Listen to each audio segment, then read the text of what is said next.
Bonjour à tous et bienvenue donc à ce webinaire organisé par Keyfactor et intitulé «Le côté obscur de la confiance numérique».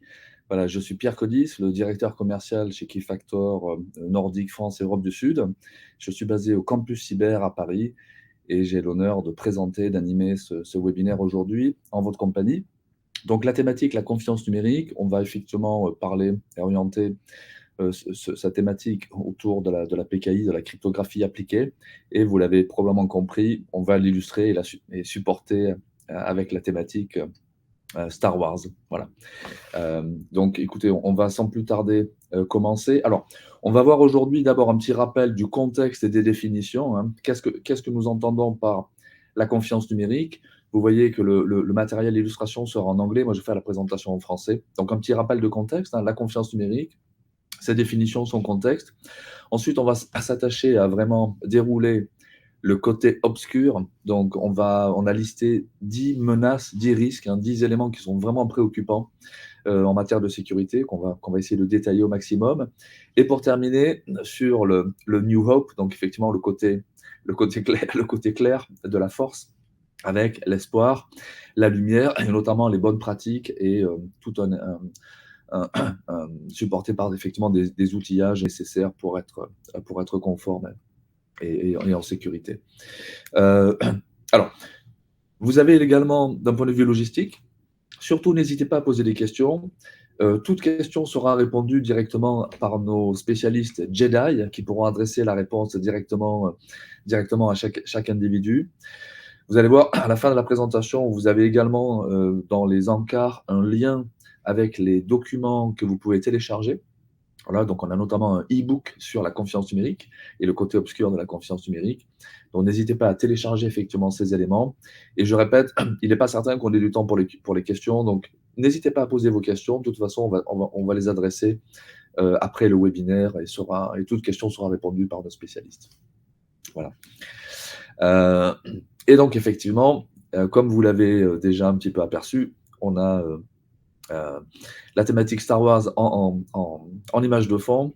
Donc, la coutume est de dire que toute ressemblance avec des personnages ayant existé euh, ou existant serait purement fortuite.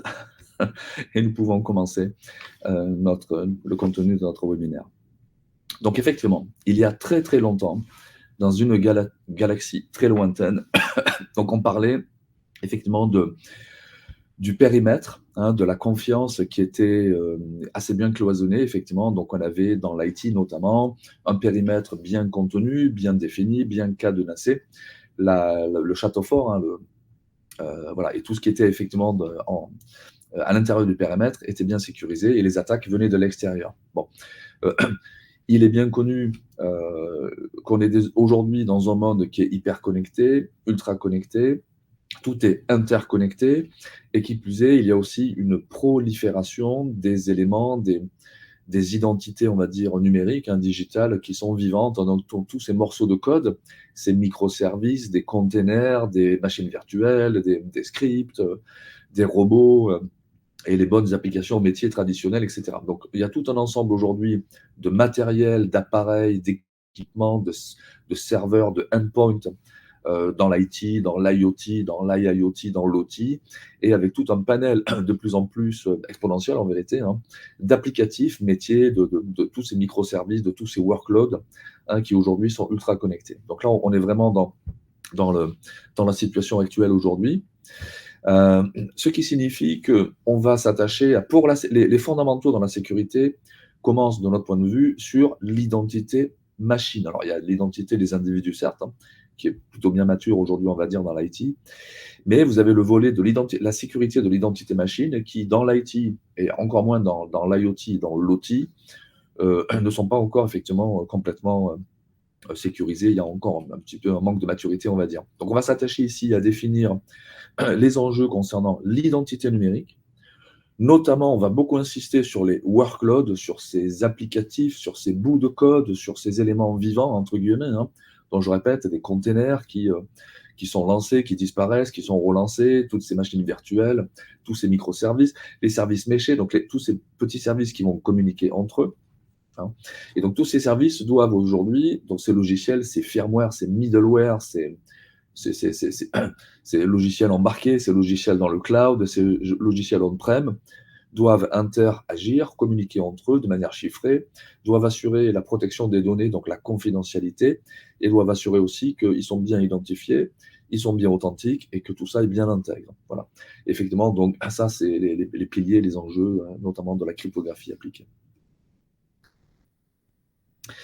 Donc, ce qui nous amène effectivement à faire une première constatation, et un premier postulat en quelque sorte, hein, c'est nous, éditeurs de PKI Keyfactor, effectivement, donc, on va positionner la PKI aujourd'hui véritablement comme une infrastructure critique, essentielle. Pourquoi? Parce que la PKI aujourd'hui, qui adresse, qui génère, qui permet de générer, de créer, de renouveler, de révoquer tous les certificats numériques, donc les certificats d'authentification, serveur, client, authentification mutuelle, les certificats de signature, les certificats de chiffrement, avoir des certificats SSH, on va en parler un petit peu aussi aujourd'hui. Tout ça, ça se trouve absolument partout. Ça commence dans des secteurs très, très spécifiques comme les cartes d'identité électronique, les passeports électroniques, les permis de conduire mobiles, la signature des documents. Nous, en Europe, on a un volet massif de prestataires de services de confiance numérique, hein, donc les fameux la norme européenne eIDAS, avec donc qualifié, et l'état d'audit, qui offre des services de confiance numérique à des usagers, donc B2C, à des entreprises B2B. Donc tout ça, ça brasse énormément de solutions de signature de documents, de redatage de documents. Vous avez le volet dans l'IT classique de la authentification des employés, des visiteurs, des sous-traitants, etc., par des cartes à puce, par des dispositifs de clés, de tokens USB, etc., dans la pratique de l'authentification sans password. Vous avez effectivement la protection de tous les équipements et les environnements des réseaux, des VPN. Vous avez la protection des applications elles-mêmes. Donc aujourd'hui, la tendance dans Zero Trust, ça va dire d'être systématique et d'aller authentifier tous les containers, tous les microservices, toutes les VM, d'aller les signer, donc prouver leur authenticité et assurer l'intégrité à chaque fois qu'il y a des mises à jour, à distance ou over the air. Et ensuite, vous avez effectivement tout le volet IoT, les produits métiers, les produits manufacturés, les applications métiers, les applications sur étagère. Tout ça, ça va consommer, brasser énormément de certificats TLS, MTLS, de certificats de signature, etc. Donc aujourd'hui, clairement, qu'on soit dans le NIS 2 ou qu'on n'en soit pas, de toute façon, d'un point de vue sécurité, d'un point de vue posture, cybersécurité, d'un point de vue adoption de la philosophie, de l'approche Zero Trust, la PKI est devenue clairement une infrastructure essentielle et critique. Donc c'est effectivement le premier constat par lequel nous voulions commencer. Mais il y a des menaces, il y a des risques, il y a le côté obscur de la confiance numérique. Et aujourd'hui, on va balayer les risques principaux et on va commencer effectivement par les suivants. Alors, il ne vous échappe pas que dans la presse, je pense que l'audience ici sur le webinaire lit probablement assez régulièrement les sujets sur les attaques, les sujets qui sont dus à des expirations de certificats, on va en parler beaucoup aujourd'hui, les malwares ou des logiciels qui sont parfaitement authentiques grâce à des clés de signature, alors qu'en fait, ils sont des malwares. Voilà, donc on est confronté effectivement à des enjeux, à des menaces de plus en plus fréquents, de nature différente, que nous allons commencer à lister aujourd'hui. Alors, le wannabe Jedi que je suis est enrhumé, ça la fout bien, un Jedi enrhumé, voilà, on ne voit pas ça régulièrement. Alors, on va commencer par la première menace, ou le premier risque qu'on a identifié, qui est donc les interruptions dues à des expirations de certificats. On l'a intitulé Certificate Strike Back. Aujourd'hui, alors ça en plus, c'est assez dommageable parce que ce n'est pas le fait d'attaquants. Donc, c'est un fait, en fait involontaire. Hein, parce que ensuite, il y a des enjeux d'organisation, des enjeux de suivi, de tracking, de connaissance, d'inventaire et de gestion de certificats.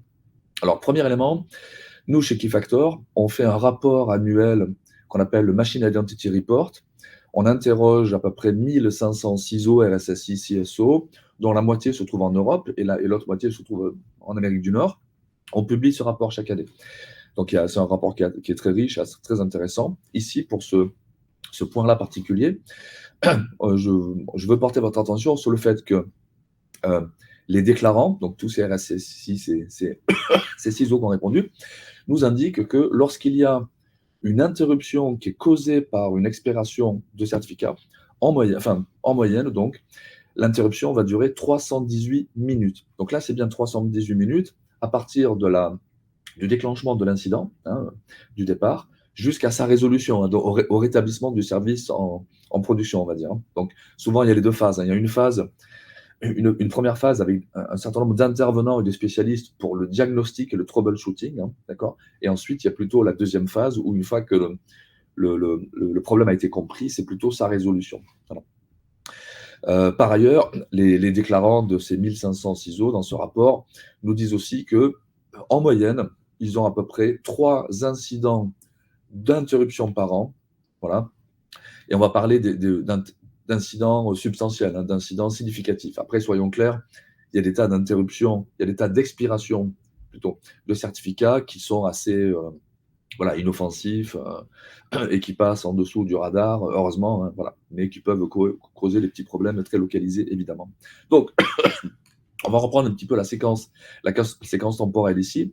Vous avez eu un certificat qui a expiré, donc l'application, le côté client qui va consommer, qui utilise, qui dépend de ces certificats, s'arrête. Donc là, effectivement, il y a une interruption de service. Donc il y a tout le volet initial qui est comment trouver et détecter effectivement la raison, la cause de cet incident. Malheureusement, souvent, on ne pense pas au certificat et on ne pense pas à l'expiration du certificat en premier lieu. Donc, évidemment, les équipes d'astreinte vont dérouler des tas de scénarios, d'hypothèses, etc. Mais malheureusement, souvent, ça prend un petit peu de temps avant de penser à s'agit-il d'un certificat qui a expiré et de pouvoir le localiser. Ensuite, dès qu'on a identifié effectivement le certificat, encore faut-il, ça on va faire le lien avec les pages suivantes, selon les bonnes pratiques ou des pratiques pas top sur l'utilisation des certificats, on va trouver un certificat qui est utilisé un petit peu partout, ou en tout cas dans de nombreuses certificats stores, on va dire. Donc il faut identifier quels sont les impacts de l'expiration de ces certificats par rapport au déploiement de ces certificats. Et c'est qu'une fois qu'on a compris ça, qu'on va pouvoir entamer le processus de renouvellement du certificat. Et là, ça va dépendre, encore une fois, de quels sont le côté client impliqué, quel est le process mis en place. Est-ce que ça va être un process manuel? Est-ce qu'il va falloir manuellement demander un certificat à une sorte d'autorité d'enregistrement de la PKI? Est-ce que c'est un process qui existe et qui est automatisé par protocole standard, par API? Voilà. Donc évidemment, après, tout ça va dépendre un petit peu du process qui est en place. Et donc, selon le process qui est en place, ce sera plus ou moins rapide, plus ou moins automatisé pour renouveler ces certificats. Et une fois renouvelé, encore faut-il qu'il soit déployé et installé. Donc effectivement, s'il est disséminé ici et là, il faut s'assurer, encore une fois, par protocole ou par process, j'allais dire empirique, mais voilà, selon la façon et la capacité qu'on a de bien déployer le certificat. Donc ça, c'est le premier gros enjeu, première classe de problème, l'expiration des certificats incontrôlés. Le deuxième enjeu, pardon, avant de passer au deuxième enjeu, ici, il y a quelques exemples. Alors, on a donné quelques exemples qui sont sortis dans la presse. Alors, on n'a pas mis de nom, c'est pas parce que clairement, personne n'est à l'abri, soyons clairs. C'est plutôt pour illustrer la nature de ces expirations qui peuvent engendrer des problèmes assez conséquents. On avait ici un exemple le 23 septembre récemment, où vous avez cette plateforme IT, où là, on parle d'un certificat, on parle du niveau de l'AC racine. Bon, heureusement, c'est pas tous les jours quand même. L'AC racine, a priori, c'est quand même plutôt bien protégé. Puis, c'est tellement, formalisé avec cette cérémonie de clé, etc. Là, il se trouve que, des fois, on trouve aussi des PKI dont les hiérarchies logiques ont été peut-être faites un petit peu rapidement, on va dire, sans penser peut-être au futur il y a quelques temps, et on voit des fois des PKI où les gens ne vont pas utiliser la capacité de bien séparer l'AC racine avec les AC intermédiaires, avec les AC subalternes. Ils vont se retrouver avec les AC racines et qui vont émettre des certificats directement. Donc là, effectivement, il y a un seul niveau de compromission possible et on met tout en l'air. Bon, là, vous aviez cette AC racine qui a expiré et qui a causé effectivement directement, alors là, pour le coup, l'ensemble de la chaîne de confiance sous la racine, qui s'est trouvé interrompu. Donc, on parlait ici de 600 clients. Voilà. Un exemple en juillet 31, au 31 juillet, un exemple bancaire, pareil, vous avez 91 minutes d'expiration qui ont mis à plat le système avec des certificats expirés. Voilà. Bon, ici, c'est simplement donner un petit aperçu d'exemples de la vie réelle qui sont effectivement sortis dans la voie publique. Hein, et on est tous conscients qu'on a tout un chacun énormément d'expirations qui sont heureusement un peu plus inoffensives aussi. Et par ailleurs, au-delà de ça, donc cerise sur le gâteau, si on peut s'exprimer ainsi, vous avez en plus la tendance du secteur et des géants du secteur, tels que Google, tels que Apple, et des postures de sécurité de toute façon, vont à réduire le temps de validité, la durée de validité des certificats. Donc, dans le Cap Forum notamment, et Google Chrome en particulier, et Apple, peut-être certains l'ont remarqué, donc vont dans ce sens et font des propositions pour réduire le temps de validité de ces certificats TLS, qui étaient jusqu'à présent à peu près de 400 jours, 398, et qui vont désormais descendre alors à 90 jours pour l'un. Et Apple a fait récemment sa proposition de draft au Cap Forum pour le passer à 45 jours. Ça, c'est pour les certificats externes.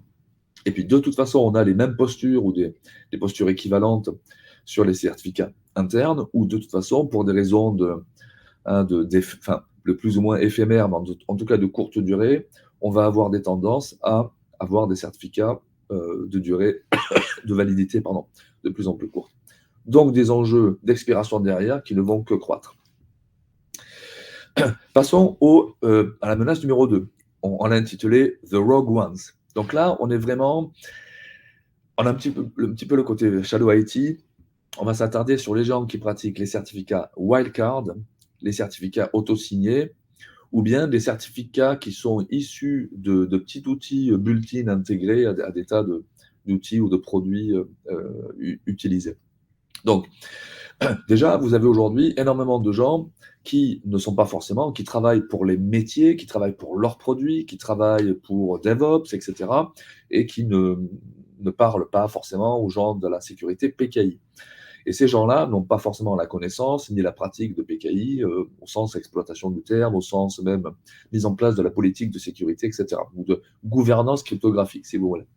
Donc, il est très fréquent de voir que ici et là dans l'entreprise, dans les départements, dans les divisions, dans les unités, vous avez des utilisateurs qui vont monter leur propre, on va dire, autorité de certification auto-signée, utiliser OpenSSL un vendredi après-midi pour monter un VPN, utiliser donc des wildcards, donc un certificat à usage multiple, etc., etc.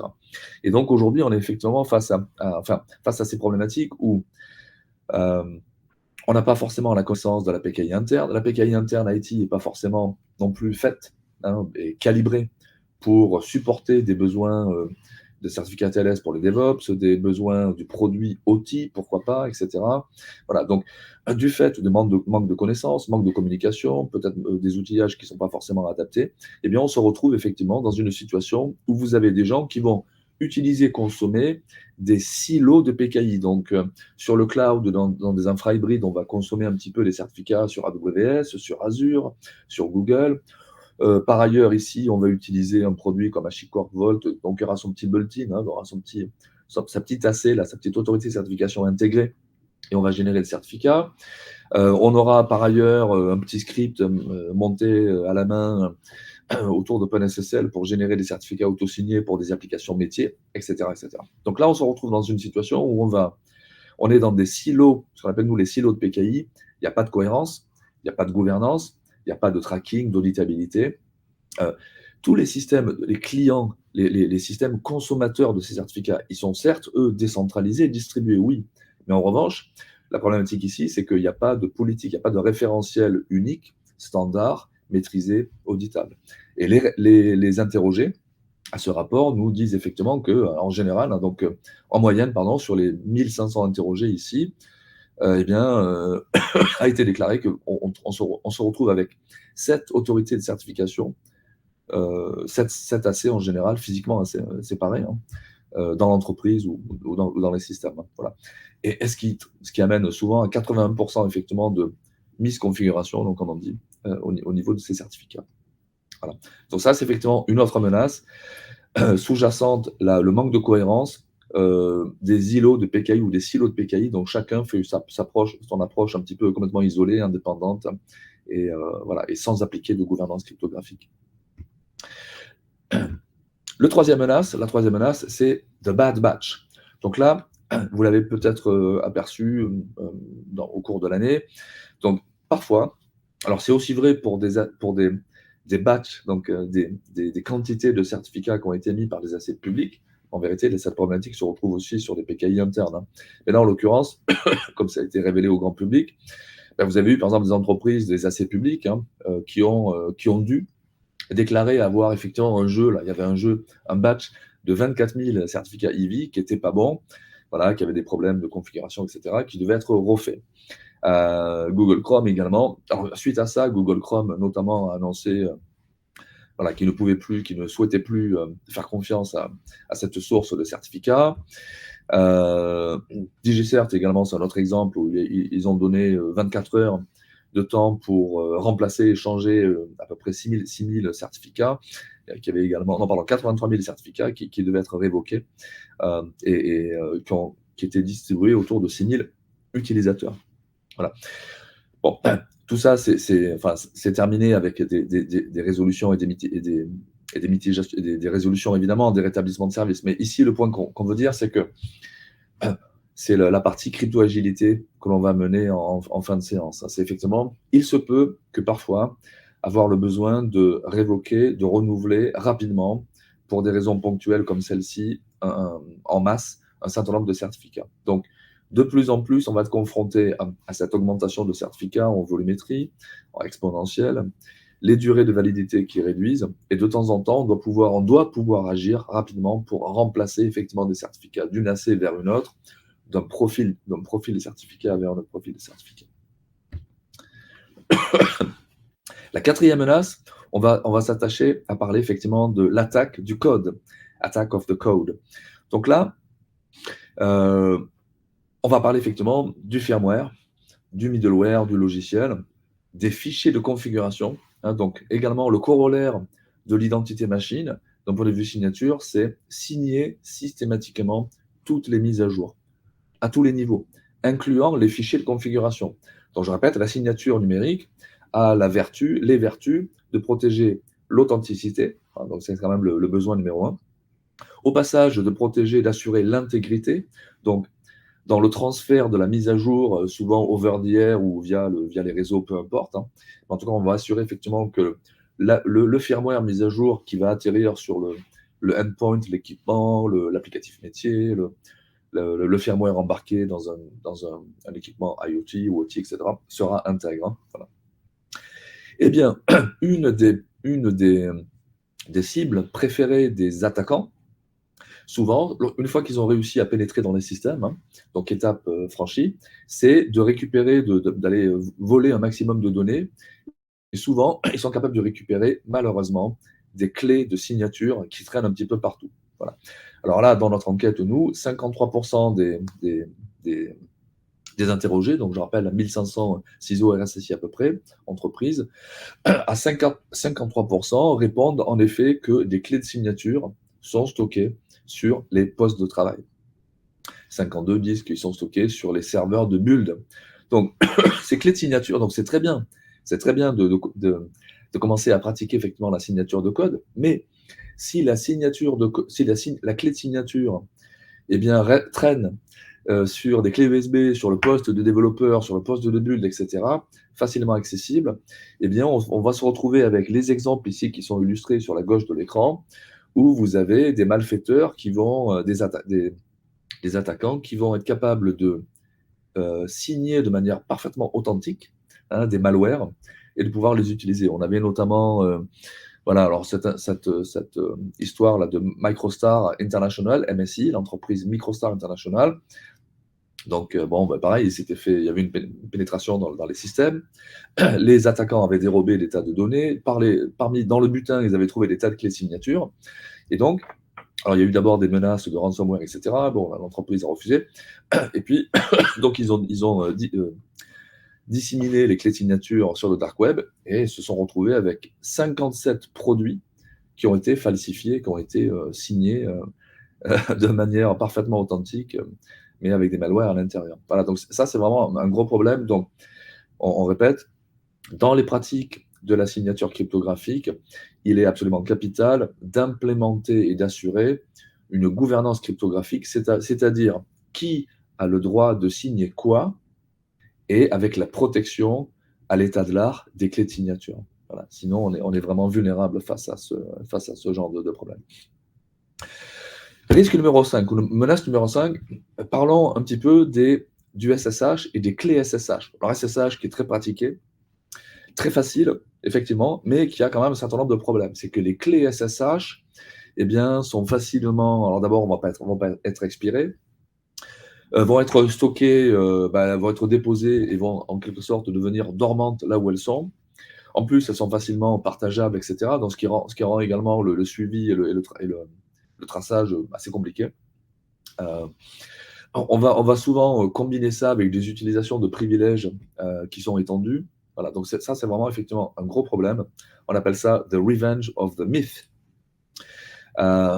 Aujourd'hui, sur le volet SSH, la bonne pratique sera effectivement de plutôt s'orienter sur des certificats SSH pour apporter tout ce côté, on va dire, gouvernance cryptographique, tout ce côté process, toute cette mise en place de la politique de sécurité, et non pas la gestion, uniquement l'utilisation et la consommation des clés SSH qui, malheureusement, par nature, eh bien, amènent à des tas d'abus, hein, volontaires ou involontaires, de toute façon.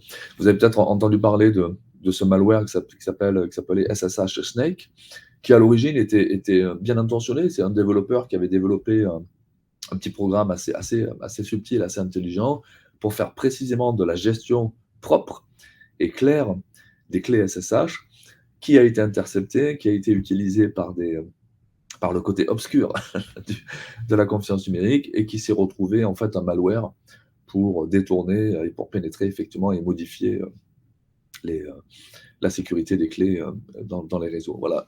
Donc, la nature de l'utilisation assez systématique, on va dire, des privilèges étendus, le partage des clés entre les individus, le fait que les clés restent dormantes de toute façon, ça pose effectivement un grand nombre de problèmes. Donc ici, le message sous-jacent, c'est orientez-vous plutôt sur l'utilisation de certificats SSH pour apporter cette gouvernance cryptographique, entre guillemets.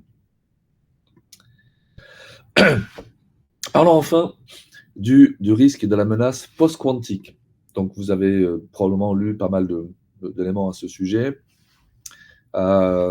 Ici, je déroule les quelques points. Alors, premier élément, dans les répondants de cette enquête, du rapport de l'identité machine, 23% nous disent qu'ils sont en progression, en cours de préparation. Voilà. Ça reste encore assez précoce, hein, forcément. De toute façon, c'est lié à la nature des événements. Un petit rappel ici aujourd'hui, le NIST a officialisé le 13 août dernier donc les 3 premiers algorithmes officiels résistants au post-quantique, hein, le MLDSA, le LHDSA et le MLChem. Voilà, donc qui sont des variantes de dilithium, Kyber, Sphinx, etc., qu'on avait vu en draft depuis quelques temps, depuis quelques années. Donc, exactement comme on a vécu pendant 30 ans avec les algorithmes RSA et courbes elliptiques, on va désormais vivre une nouvelle période et de nouvelles décennies avec ces algorithmes et avec ces algorithmes post-quantiques, probablement avec les différences qu'on a vécues de manière assez stable, avec le RSA notamment, les algos RSA pendant 30 ans. On s'attend à plusieurs algorithmes à venir au futur, des changements d'algorithmes. Voilà, donc au-delà de ceux qui ont été publiés là, bien sûr, hein, il y en a qui sont déjà en batterie de finalisation aussi. Ensuite, donc l'ANSSI française, la BSI allemande, les Néerlandais, et de toute façon, il y a une position commune, un papier commun qui a été établi par l'Europe, l'ENISA également, et par l'Europe, 18 membres, ont établi un papier en commun, effectivement, en parlant des échéances, ainsi que le NIST qui a publié il y a 15 jours sa recommandation voilà, qui est ici illustrée, en disant essentiellement quoi? En disant que les algorithmes classiques, tels qu'on les connaît très bien et qu'on les pratique tous les jours depuis des décennies, donc les RSA, les courbes elliptiques, etc., seront dépréciés à partir de 2030 et seront donc, alors, exprimés donc, dans deprecated au sens NIST, hein, donc à partir de 2030, et disallowed, donc plus autorisé, interdit à partir de 2035. Voilà, ça c'est effectivement ça, c'est la position du NIST qui a été publiée à peu près il y a 15 jours, 3 semaines désormais.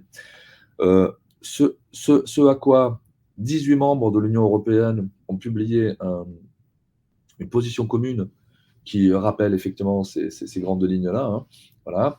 Et ici, vous avez bon, une imposition d'IBM, hein, effectivement, qui dit que voilà, entre 10 et 15 ans, alors 10 et 15 ans au sens du renouvellement de l'ensemble de l'écosystème, ça peut paraître long, mais en vérité, c'est pas si long que ça. Aujourd'hui, on est en 2025, on va commencer le 2025 ici. Donc, les enjeux, clairement, hop, attendez, j'avais besoin de voir où est-ce que j'étais. Les enjeux ici, au niveau de la migration vers la PKI ou la cryptographie post-quantique. Premièrement, il faut bien comprendre que, certes, tout ça, ça va prendre énormément de temps. Donc, l'écosystème entier, hein, les applications, métiers, les produits, les fabricants de produits, les firmware, les protocoles, hein, TLS, tous les protocoles de sécurité, etc. Tout ça, tout ça va prendre énormément de temps. Les browsers. Bon. Tout ce petit écosystème-là IT, ce grand écosystème-là IT, va évidemment prendre énormément de temps pour être mis à jour et pour basculer, pour intégrer ces librairies cryptographiques. Cela dit, chronologiquement parlant, d'abord, désormais, on a un calendrier qui a été quand même exposé par voilà, l'ENISA, nos régulateurs, les ANSSI, les BSI ou les NIST. Et deux, chronologiquement parlant, il y a des éléments qui doivent être traités en amont.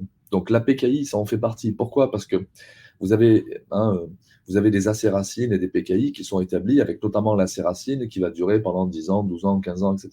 Hein, c'est très fréquent. Donc, on a bon nombre, nous, de clients qui viennent nous voir en nous disant, ben, nous, il se trouve que notre acéracine va expirer en 2026, 2027. Alors, pour le coup, on ne peut pas y couper. Là, il faut déjà commencer à préparer la nouvelle mouture de la PKI de toute façon. Et là, comme l'acéracine, elle va être faite et calibrée pour durer un minimum en général 10 ans, 12 ans, 15 ans, donc là, on n'y coupe pas. Donc ça veut dire qu'il faut déjà commencer à songer de quelle va être en effet cette nouvelle PKI qui va être mise en place. Ensuite, vous avez aussi la problématique de steal now ou harvest now, decrypt later. Donc tous les éléments de données qui doivent absolument être sécurisés pendant une longue durée, donc 10 ans, 12 ans, 15 ans, ceux-là sont menacés. Hein, parce que la menace quantique, un petit rappel, la menace quantique, ça signifie que les algorithmes classiques seront accables et seront menacés.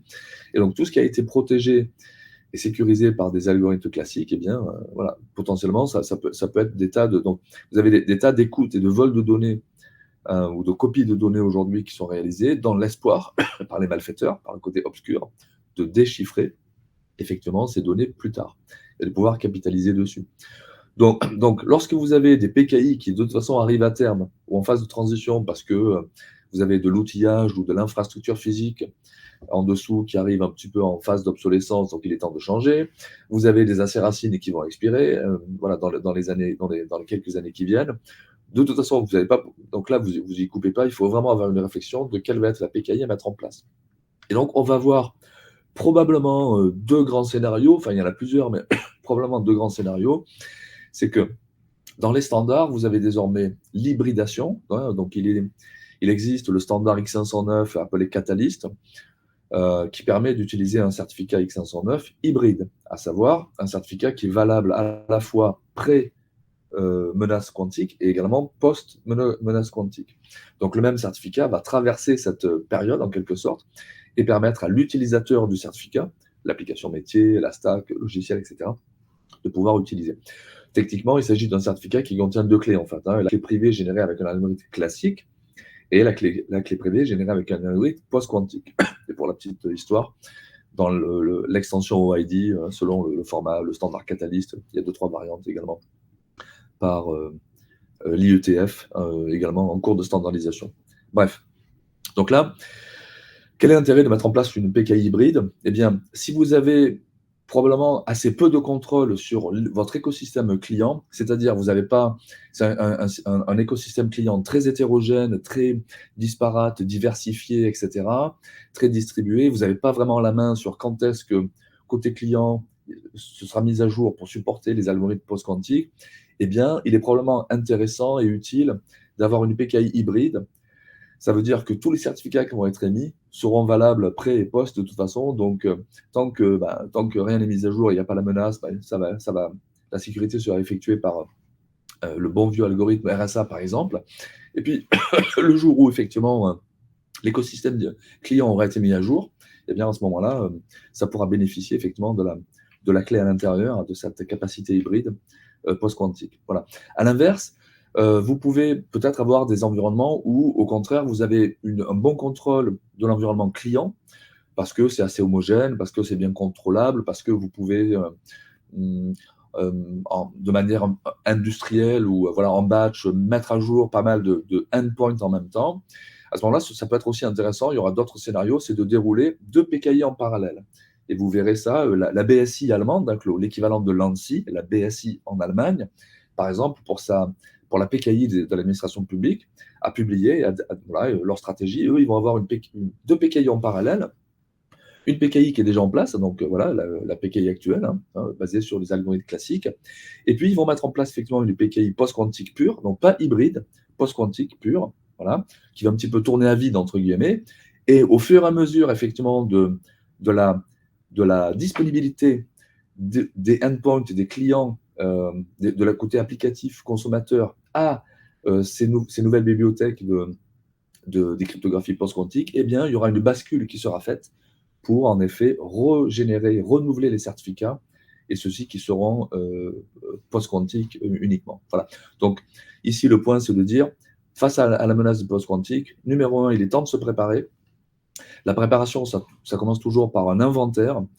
Si on n'a pas la vue sur l'ensemble des certificats, d'où ils viennent, par quel AC, par quel PKI au pluriel sont-ils générés, et surtout dans quel certificate store ils sont distribués, c'est compliqué effectivement de préparer une migration. Le point numéro 2, c'est songer à sa stratégie ou ses options de migration.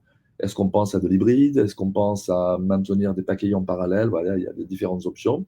Et puis, il y a l'outillage qui permet le transfert, la bascule, la migration d'usage, on peut l'appeler comme ça, où à un moment donné, groupe par groupe, hein, groupe d'applications groupe de endpoints qui sont prêts, on va pouvoir basculer effectivement les certificats.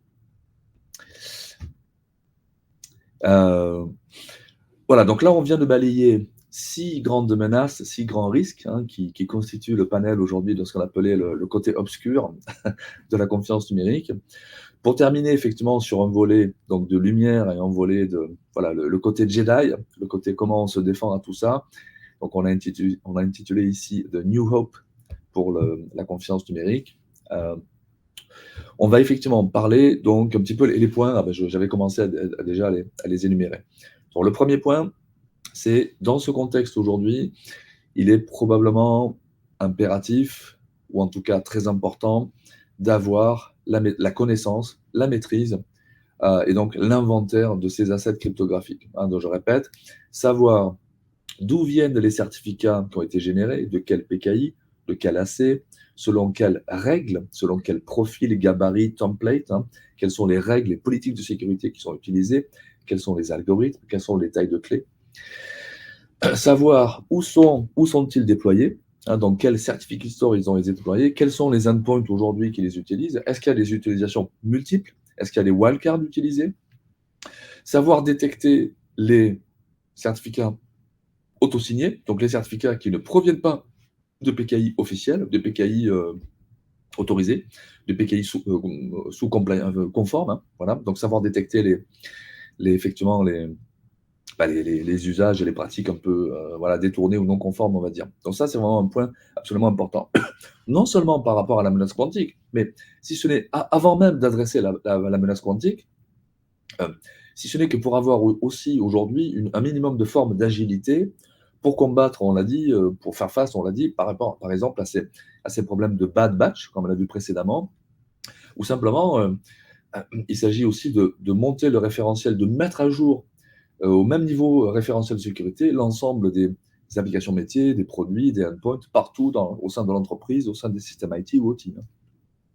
Évidemment, l'inventaire sera absolument, alors là pour le coup, nécessaire, obligatoire, avant même d'envisager quelle migration vers une PKI post-quantique sera possible. Ensuite, vous avez le côté modernisation. Donc là, effectivement, aujourd'hui, ça va un petit peu de pair. Vous avez des PKI donc sur le côté logique, hein, les AC racines et les PKI ont des durées de 10 ans, 12 ans, 15 ans. Bon, en général, on va dire l'infrastructure matérielle et logicielle qui se trouve en dessous, et pas forcément également au dernier cri non plus. Donc là, aujourd'hui, il y a des vagues de renouvellement. Donc, notamment, alors évidemment, il n'y a pas de secret, il y a énormément de PKI Microsoft déployés partout. Forcément, ça s'est retrouvé, Microsoft ADCS un petit peu utilisé partout dans le monde de l'IT. Souvent, c'était lié avec les serveurs Windows. Il y a eu des vagues d'obsolescence, la Windows 2012, etc.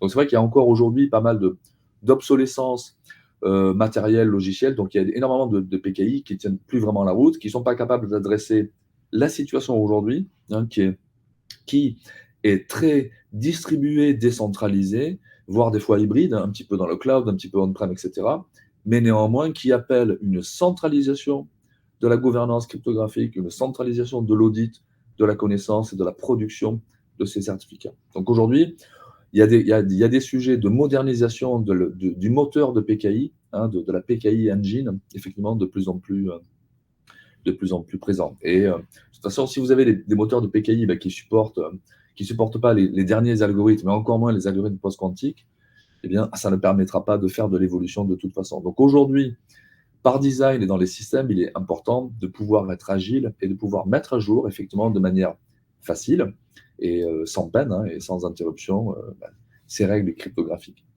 Donc, c'est la thématique de la modernisation. Évidemment, l'enjeu de l'automatisation aujourd'hui est capital.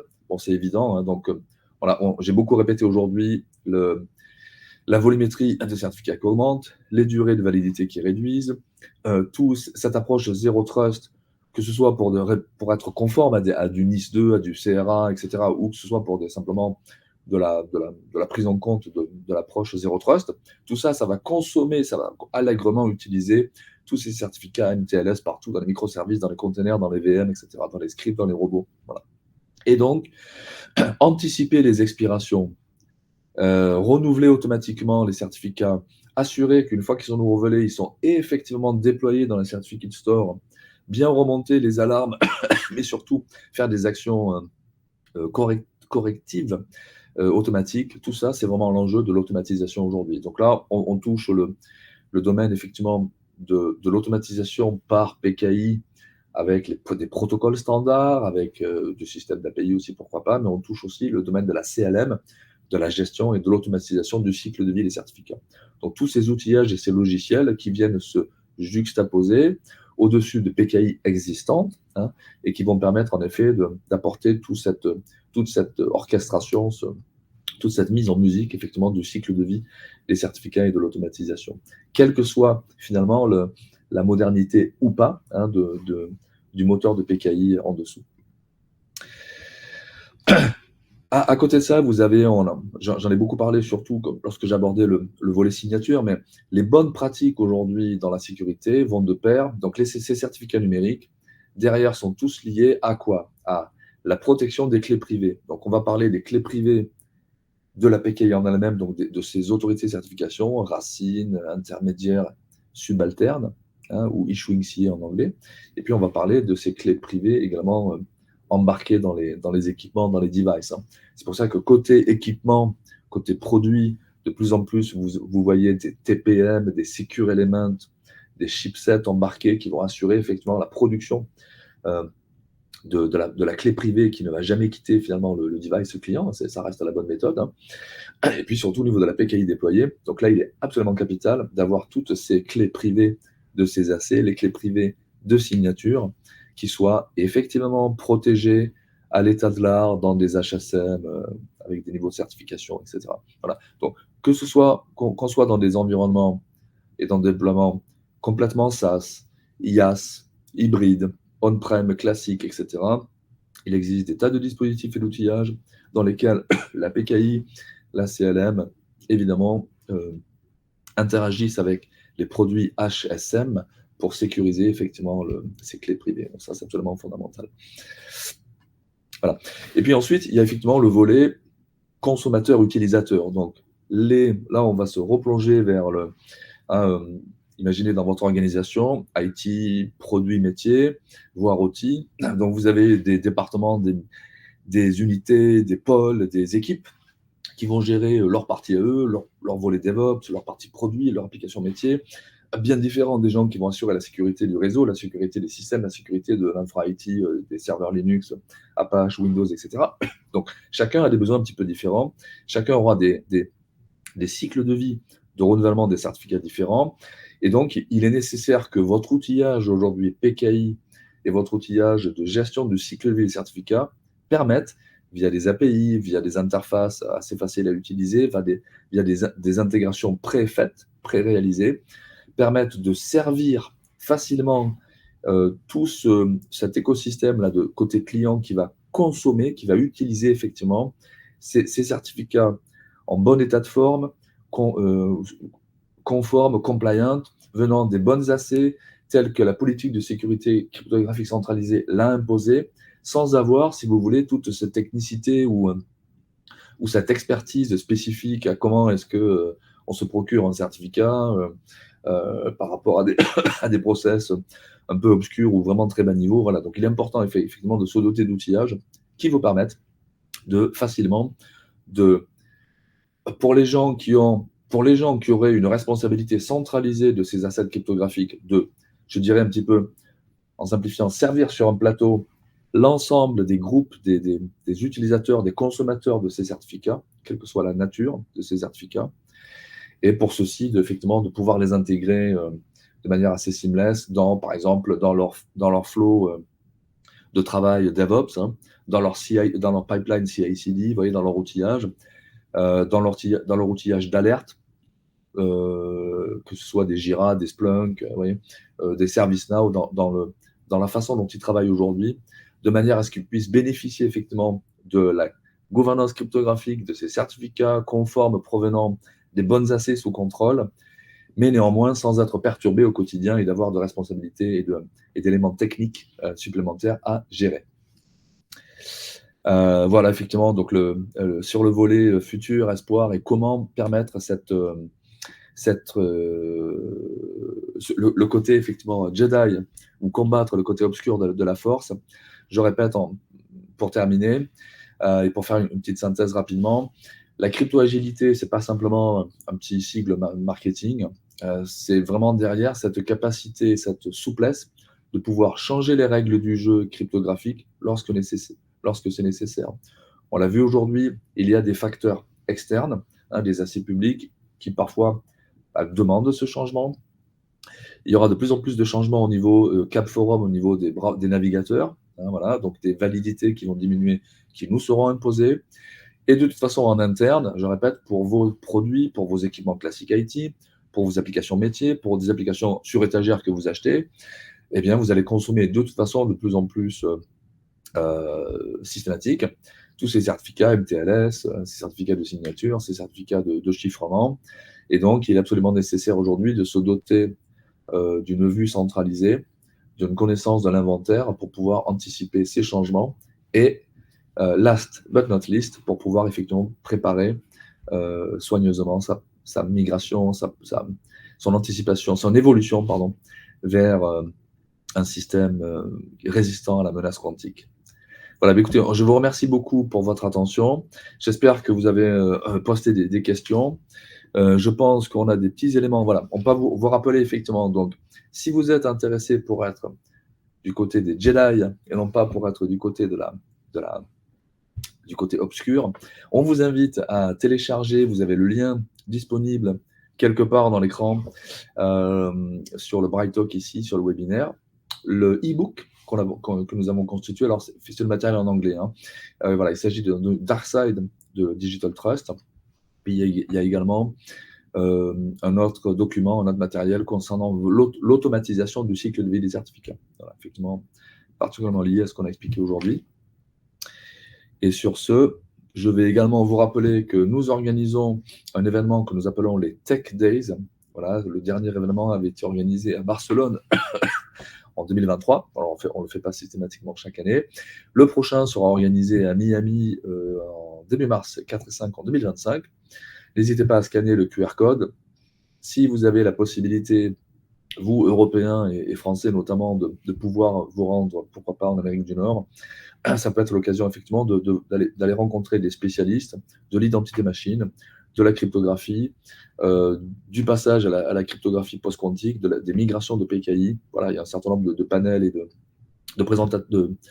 de speakers très intéressants. Voilà, donc on vous invite à vous inscrire au Key Factor Tech Days, voilà, également dans un lieu particulièrement agréable. Et je pense que sur ce, nous avons terminé notre présentation aujourd'hui. Je vois qu'il est déjà, j'ai dû étendre quelques minutes ma présentation.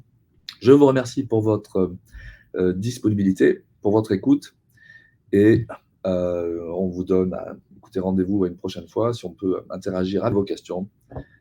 May the force be with you. Merci.